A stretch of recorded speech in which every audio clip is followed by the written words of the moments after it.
Hi guys, it's Rebecca. Thank you so much for joining me for today's video. Today's video is going to be my May reading wrap up. These are going to be the books that I read in the month of May. I'm sorry if it looks a little bit dark. It is later in the day and it's cloudy.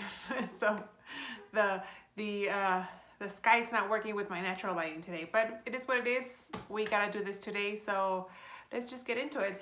For the sake of transparency, I'm filming this on April 25th. I just finished reading my last book. And I'm in a little bit of a reading slump. I've been kind of like slumpy. The last few books that I've been reading have not really like piqued my interest a whole lot. I've just thought they've been okay. So I was really like struggling and almost forcing myself to finish this last book that I finished. And so I feel like I just need a break. I don't foresee myself picking up any books in the next couple of days. So I figure I might as well just post it today and that'll be it. So I read 1, 2, 3, 4, 5, 6, 7, 8, 9, 10, 11, 12. I read 12 books, which is good. You know, number-wise, it's a good number. However, last month I read 18 books in less than a month. And then I didn't read anything after April 20th. So exactly a month and 5 days, I only read 12 books. So I could have read more if I had been more into the books that I was reading, like I said, but I don't know, maybe because I was forcing myself to read through some of these books, but we'll talk about those books at the end. So let's get started. So this month I read 12 books. I completed 2 series, one that was already started, and then one trilogy that I read from start to finish. So that's really nice. I'm trying to get caught up with my series.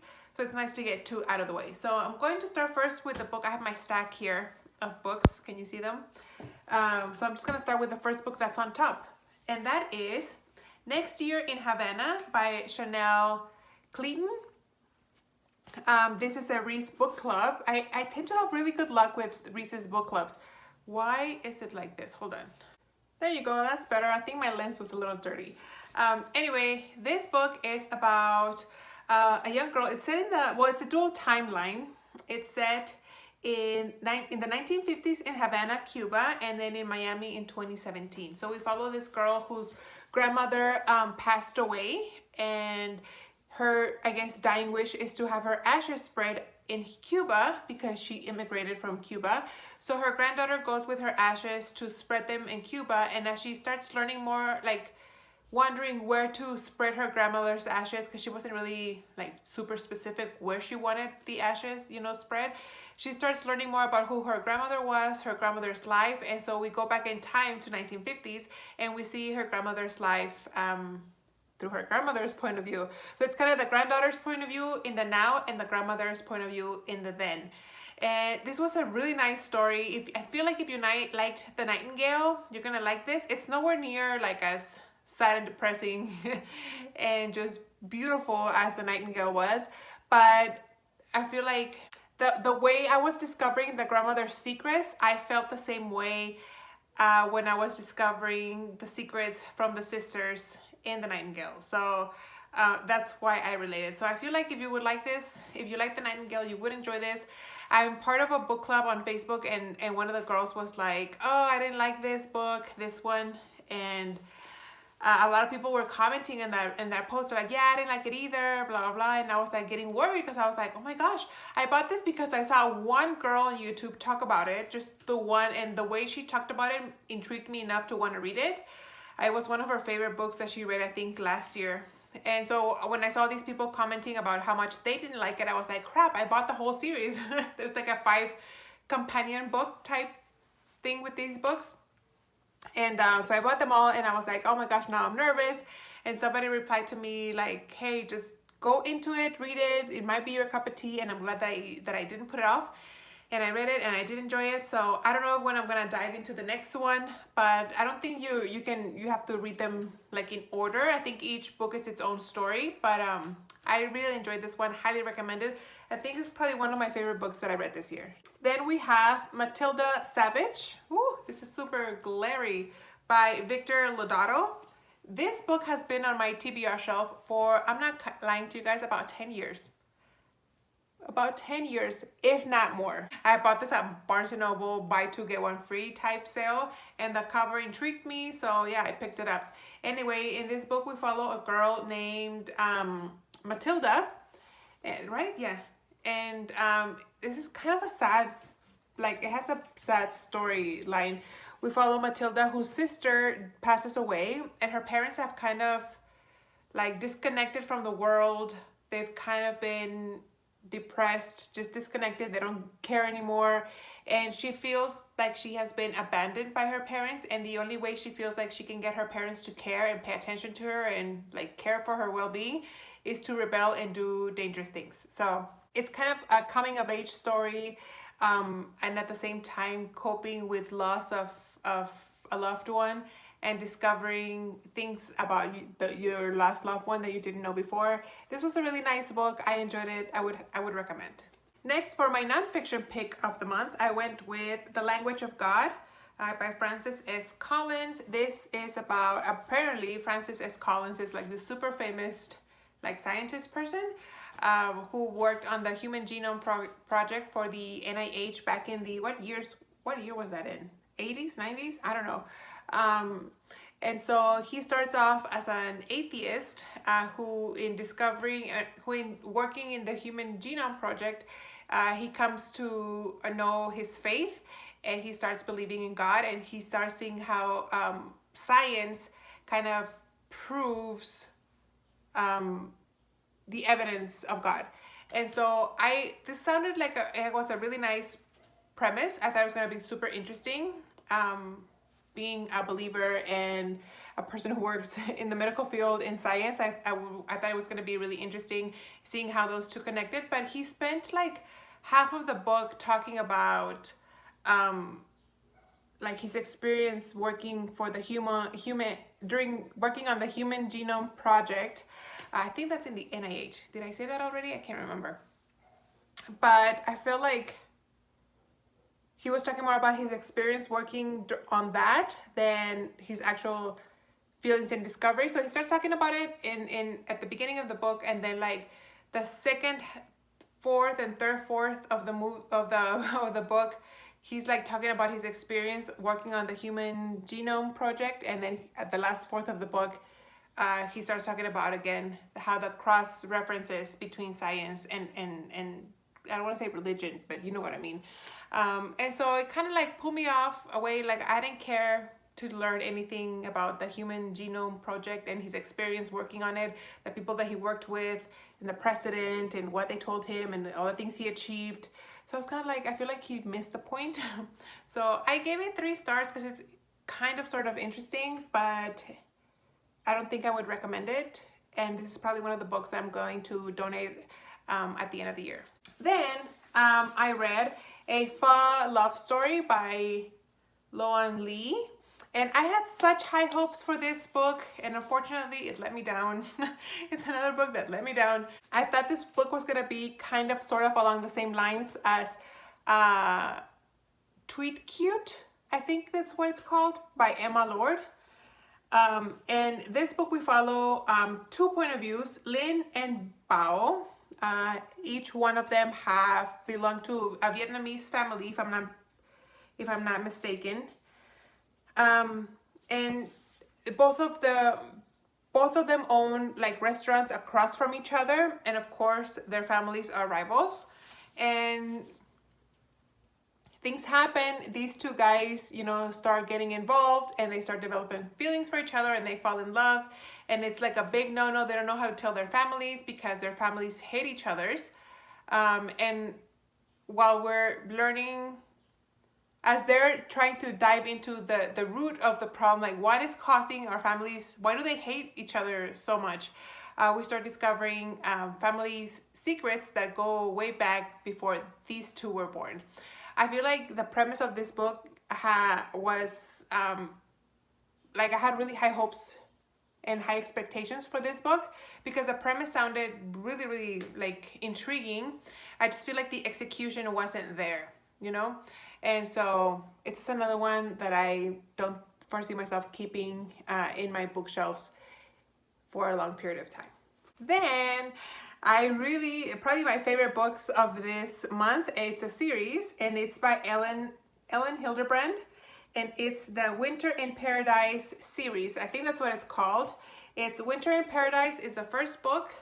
Then we have What Happens in Paradise, which is the second book, and the third book is Troubles in Paradise. Now, it drives me nuts that the first two books are essentially the same height, but then the third book is like super, super tall. Like, why would publishers do that?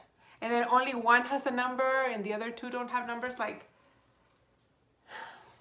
I don't know. In this book we follow, it's been a long time. This lady's name is Irene Steele. I believe, if I remember correctly, this is also has different points of view. Yeah. We follow Irene, who suddenly one night she gets a phone call that her husband has passed away in a helicopter accident. And so we follow her and her two sons. And at the beginning of this book, we kind of see each one's perspective on like their daily lives and how it gets to the day when they find out of the husband or their dad's passing. And so they decide to go to the island because he was on a work trip somewhere in the Caribbean. And so they decide to go to the island where this happened, only to discover that it seems that her husband was living a double life. So it leaves off on a huge cliffhanger. And then you have to read the other two books to find out what the secret was. The secret and all the consequences of him keeping that secret. So it's a little murder mystery, not thriller, but it's kind of like a slight murder mystery, but it's not like suspenseful or scary. It just keeps you like on the edge of your seat. I am not kidding you guys. I read these 3 books in 2 days. I just could not put it down. Like, I was like listening to the audiobooks, and everything I was doing, I had my headphones on for everything. So highly recommend. I remember reading a book by Ellen Hildebrand a while back. Was it Summer Girl or something like that? I didn't really care for it, so I was a little bit like not suspicious, cautious, unsure coming into this series, but I am so glad that I read it and I picked it up. I highly recommend it. And then last but not least, I finished the 5 books in the Throne of Glass series. Last month I read Throne of Glass, Air of Fire, Crown of Midnight, and this month I read The Assassin's Blade, which is a novella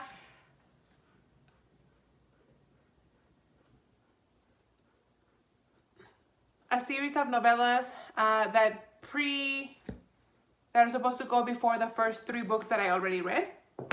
Then book 4 is Queen of Shadows, since this is an in-between book, I'm gonna say this is like 0.5, if you will.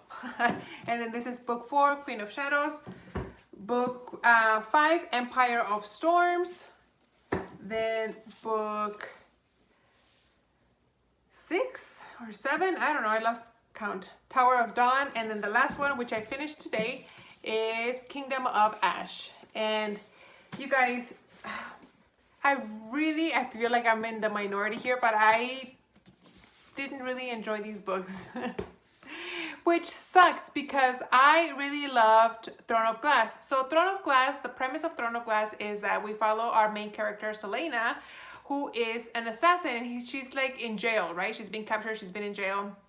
But then the king of this kingdom of Terrasen, he is looking for an assassin to work for him. So he gathers like his people, and each of those people needs to find someone who's going to battle it out to become the king's assassin. So the prince actually gets Selena out of jail, so she can join this race and become, the king's whatever. The thing is that she's trying to keep it a secret that she's really good at what she does, at being an assassin, so that nobody else suspects anything.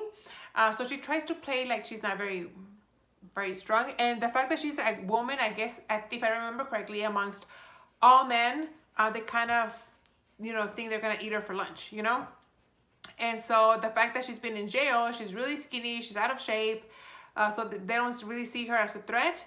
And she ends up winning the competition to become the king's assassin. However, she has to work for him for 5 years. So that's and then after that she can be free. So we follow her in Throne of Glass. We follow her going through the whole process of being selected and stuff. And then as books 2 through 8, or however many books we have here, goes on, a lot of things happen. We have some secrets from Celaena's past that come back that affect the way the kingdom is being ruled, and a whole lot of stuff that I can't really get into it because it's gonna ruin the whole book. However, I want to say that the first 3 books that I read, I absolutely loved. I read those really, really fast. I really enjoyed them. However, I don't know why. The Assassin's Blade, which are novellas set in between, like before book 1, in between books 1 and 2, and in between books 2 and 3. It's just kind of like extra information from the characters. I feel like you don't have to read this book in order to complete the series. And so that's that. And then when I jumped into the next 4 books, into Queen of Shadows, I had my... Okay, so 2 things happened. I had just finished reading Polaris Rising last month. If you guys remember, it's about the sci-fi story about this girl who is trying to escape this ship in space. And so I was kind of getting that story confused with the Throne of Glass story.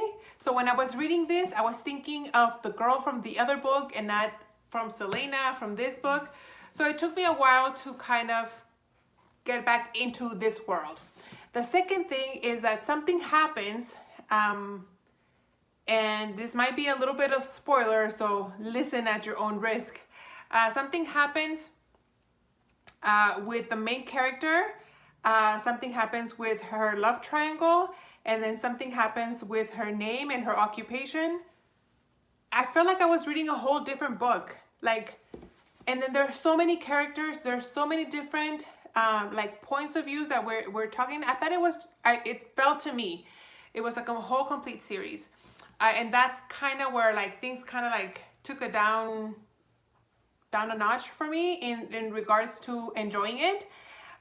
So yeah, for that reason, I just felt like I wanted her to end up with Kale. I don't know why, I really did like him. And I didn't see the romance with her main interest coming, and when it came, I didn't care for it. I didn't like that they changed her name. I didn't like that, you know, who she truly was. I wish they had kept her as a rogue assassin who rose up the chain and became her own. You know, I didn't like that she had that background in her. And so yeah, I just felt like I was reading a whole different story than the first 3 books from the series. So, and then these books are not short, you guys. This book, Crown of Midnight, is over 600 pages. Empire of Storms is also 600 pages, over 600 pages. Then Tower of Dawn, and this book was my least favorite. It's like, I feel like Celaena kind of took a backseat to the main characters, and then we kind of didn't really see her. But anyway, this book is almost close to 700 pages, and then this book is close to 1,000 pages, 980 pages. So yeah, I feel like we got so many characters and points of views that I feel like Celaena, our main character, was kind of pushed to the background. Oh, and then also, I didn't know this had Fae in it. That took me by surprise. I mean, I don't mind Fae. I've read books about Faes before, but I wasn't expecting that. I don't know. I was expecting to have my socks blown off, and I just didn't. So maybe I should have just lowered my expectations, or kind of managed my expectations. There's a phrase for it, but yeah. So that's it. That's all I read for the month of May. And that's it. I hope you guys enjoyed. I feel like there wasn't much variety because 5 of the books, like half of my TBR or half of my wrap up was about one series, and I can't talk about it much because they're like the second half of the series. So that's all I have for you guys. Thank you so much for watching. I hope you guys enjoyed. Let me know what you guys are watching in the comments. And I have updated my A to Z reading challenge. You guys know every year I do a reading challenge, an A to Z reading challenge. So take a gander there in the description box so you guys can see what books, what letters I've completed with what book. And so you guys can see what letters I have left. Thank you for watching, and I'll see you on the next one. Bye.